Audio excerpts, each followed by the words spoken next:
Hello, मैं हूं दीपिका और मैथ्स टीचर। आज मैं आपको कराने वाली हूँ 9th NCERT मैथ एक्सरसाइज 1.3 का क्वेश्चन नंबर 6। क्वेश्चन नंबर 6 में देखो क्या बोल दिया।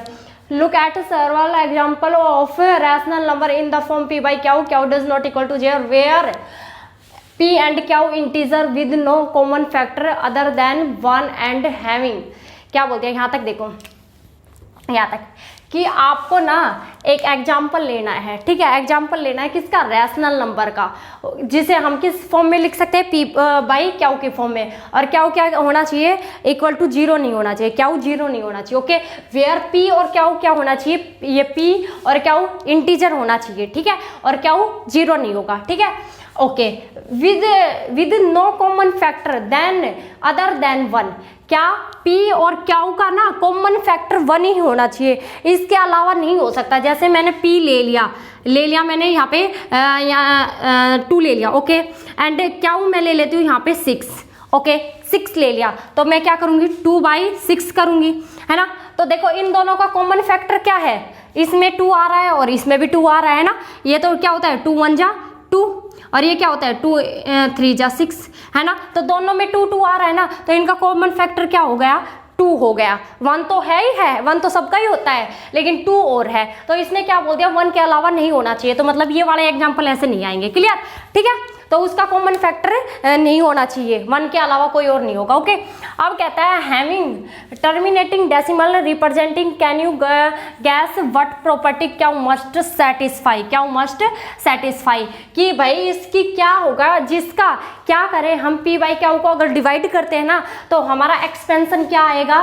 टर्मिनेटिंग डेसिमल एक्सपेंशन होगा। ये रिप्रेजेंटिंग लिख लो या फिर एक्सपेंशन, ओके, कि उसका डेसिमल टर्मिनेटिंग डेसिमल आना चाहिए, clear, okay. Can you gas what property क्या हो? तो इसके लिए कि हम क्या एग्जाम्पल ले कि क्या उसका रिजल्ट क्या आया? टर्मिनेटिंग डेसिमल आए, और क्या उसके लिए क्या होना चाहिए? प्रॉपर्टी। तो मैं बता दूं कि क्या होना चाहिए भाई। हमारी प्रॉपर्टी ये है, सबसे पहले आप प्रॉपर्टी लिख लो, उसके अकॉर्डिंग हम एग्जाम्पल ले लेंगे, ठीक है। तो we know that for terminating decimal expansion आना चाहिए ना हमारा, नेटिंग decimal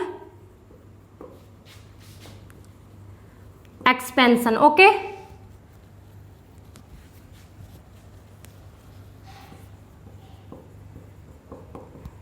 of q, decimal expansion के लिए जो हमारा क्यू क्या होना चाहिए, इसने यही बोल दिया। तो क्यू क्या होगा? क्यू मस्ट बी, यहाँ पे must be, Q must be हमारा क्या होना चाहिए? फैक्टर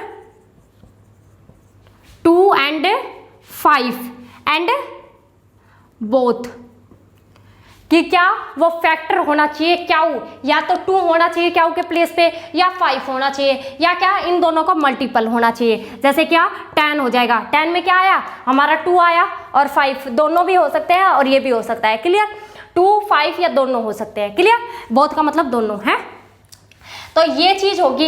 अब इसके अकॉर्डिंग हम एग्जांपल ले ले।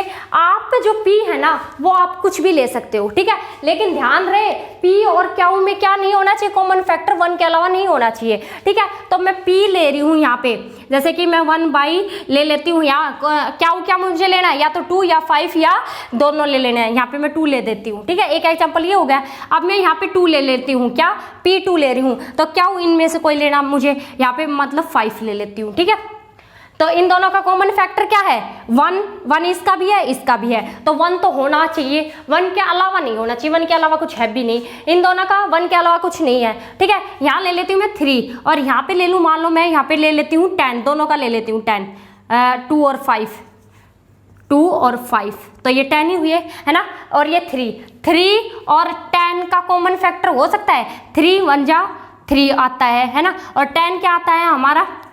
ये 10 आता है हमारा 2 5 जा 10, और एक क्या आता है हमारा? 1 और 10, है ना, ये दो आते हैं। तो इसमें कोई कॉमन फैक्टर लग रहा है आपको? इसमें 1 है, इसमें भी 1 है, इसमें और इसमें तो दिख ही नहीं रहा। तो ये तो दोनों किसके हैं? 10 के हैं, फैक्टर बन रहे हैं। और ये किसका? ओनली 3 का। तो कॉमन फैक्टर 1 के अलावा कुछ नहीं है ना, तो ये भी ले सकते हैं। ठीक है, तो आप ऐसे कोई भी एग्जाम्पल ले सकते हो जिसमें क्या इन दोनों के कॉमन फैक्टर 1 के अलावा कुछ नहीं होने चाहिए, और क्या होना चाहिए? या तो 2 या 5 या इनका दोनों का मल्टीपल। ठीक है, ओके। फिर मैंने ले दिया यहाँ पे, इनको सबको करो क्या 1/2, और यहाँ क्या लिख सकती हूँ मैं? 3 क्या लिख सकती हूँ? 10 लिख सकती हूँ ना, 10। अब सबको मैं करके देखूंगी, तो आप करके दिखा सकते हो क्या? नॉमिनेटर डिनोमिनेटर नीचे वाला, तो 2 बाहर आ जाएगा और 1 अंदर। ठीक है, तो डेसिमल होना चाहिए ना, डेसिमल एक्सपेंशन है ना, टर्मिनेटिंग डेसिमल एक्सपेंशन, टर्मिनेटिंग। ठीक है, तो नहीं जा रहा है, ये क्या है 1 कम, तो 0 पॉइंट लगा देंगे, यानी कि डेसिमल 0 आ जाएगा। 2 5 जा 10 0 है ना। तो टर्मिनेटिंग डेसिमल एक्सपेंशन हमारा क्या होता है? जिसका रिमाइंडर क्या हुआ हमारा? ऑलवेज 0 होता है। ठीक है, तो इसका रिमाइंडर हमारा क्या आया? 0 आया। तो ये टर्मिनेटिंग डेसिमल एक्सपेंशन का है ये भी। अब ये वाला भी देखेंगे, इसको भी करके देख लेते हैं। क्या है हमारा? 5 आ जाएगा बाहर और 2 अंदर, 2 और ये 5, ये क्या पॉइंट लगाएंगे, और फिर पॉइंट लगाने के बाद यहाँ 0 लगा सकते हैं। 5 4 जा 20, ये यहाँ पे 0 आ गई। तो क्या है? ये भी टर्मिनेटिंग डेसिमल एक्सपेंशन का है। अब ये वाला और देख लेती हूँ। ठीक है, तो ये वाला है जैसे कि अब 10 बाहर और 3 अंदर, डेसिमल लगाएंगे, 0 लगाएंगे, 10 3 जा 30, ये भी 0 आया। ठीक है, तो आप ऐसे एग्जाम्पल ले सकते हो ये ओके। तो अब ये आपका क्या हुआ? आंसर हुआ। बस आपने ये लिख दिया कि क्या ये होना चाहिए और एग्जाम्पल ये है। ओके, आप यही आपका आंसर होगा। आप ये करके दिखा सकते हो। ठीक है, ये करके दोनों तीनों को डिवाइड करके दिखा सकते हो, नहीं तो ये का ये लिख सकते हो। ओके, आप ये लिख सकते हो फॉर एग्जाम्पल